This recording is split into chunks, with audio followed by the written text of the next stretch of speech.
সাকিব সিদ্দিককে যেন দেখতে পারেন না মিরাজ খান, অপরদিকে সাকিব সিদ্দিকও যেন মিরাজ খান থেকে কোনো অংশে কম নয়। একে অপরের নাম শুনলেই যেন মুখ বাঁকিয়ে চলে যায়। তবে দুজনের মাঝে কিসের তো ফারাক, কন্ট্রোভার্সি যেন লেগেই থাকে। তারা দুজন তো একই টিমেই কাজ করে, তবে কেন একজন আরেকজনকে দেখলে মুখ বাঁকিয়ে চলে যায়? একই টিমের হয়ে তাদের এমন কর্মকাণ্ড দেখে তাদেরকে উদ্দেশ্য করে কি বললেন তামিম খন্দকার, সবই বলবো আজকের এই ভিডিওতে। ভিডিওটি না টেনে সম্পূর্ণ ভিডিওটি শেষ পর্যন্ত দেখতে থাকুন। এই নামটা নিতে পারবো না, সরি। কি এসেছে? আমি আসলে আচ্ছা দেখাও কি এসেছে। না, আমি দেখাই তো চাই না, এইসব পোলাপানের নাম আমি নিই না। আচ্ছা পুরো ফেলেই দিয়েছে। আমরা দেখতে পেলাম ফ্লাশ টকের একটি সাক্ষাৎকারে মিরাজ খানের হাতে একটি টোকেন ধরিয়ে দেওয়া হয় এবং তিনি টোকেনটি খুলে দেখার পর টোকেনটি ছুঁড়ে ফেলে দেন।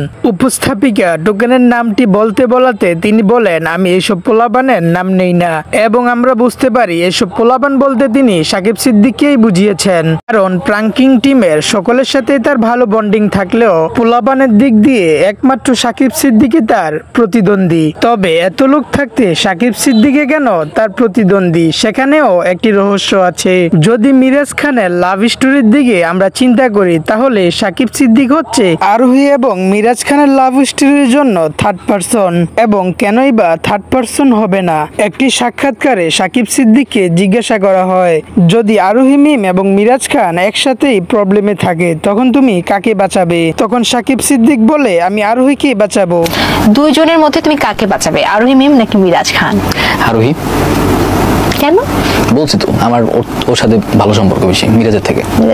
শুধু এখানেই শেষ নয়, গল্প তো আরো বাকি আছে। অপরদিকে আরোহী মিমকে যখন জিজ্ঞাসা করা হয় তোমার কাছে কে সেরা, তখন আরোহী মিম নির্দ্বিধায় উত্তর দিল যে সাকিব সিদ্দিকই সেরা। সাকিব সিদ্দিক সেরা। আরোহী তোমাকে অনেক পছন্দ করে সাকিবকে বলে দিই। সাকিব সিদ্দিক এবং আরোহীর মাঝে যে তলে তলে এত কিছু, সেটা কি দর্শক জানে? তবে দর্শক জানুক আর না জানুক, মিরাজ খান ঠিকই জানে। তাই তো মিরাজ খান সাকিব সিদ্দিককে প্রতিদ্বন্দ্বী ভাবে। যাই হোক, সাকিব সিদ্দিকের ব্যাপারে আমরা মিরাজ খান থেকে যা শুনলাম এবং আরোহী মিম থেকেও অনেক কিছুই শুনলাম। এবার শুনবো সাকিব সিদ্দিককে নিয়ে লামহা কি বলে। সাকিব সিদ্দিকী ভালো, খুব ভালো একজন কোয়ার্টিস্ট। খারাপ দিক হচ্ছে একটু ঝগড়টে। এবং সর্বশেষ আমরা জানবো মিরাজ খান সাকিব সিদ্দিককে বস্তি বলার যে ব্যাপারটা। সাকিব, হ্যাঁ সাকিব, বুঝতেছি না। সাকিব, বস্তি, সাকিব, হ্যাঁ সাকিব, কি সাকিব, বস্তি?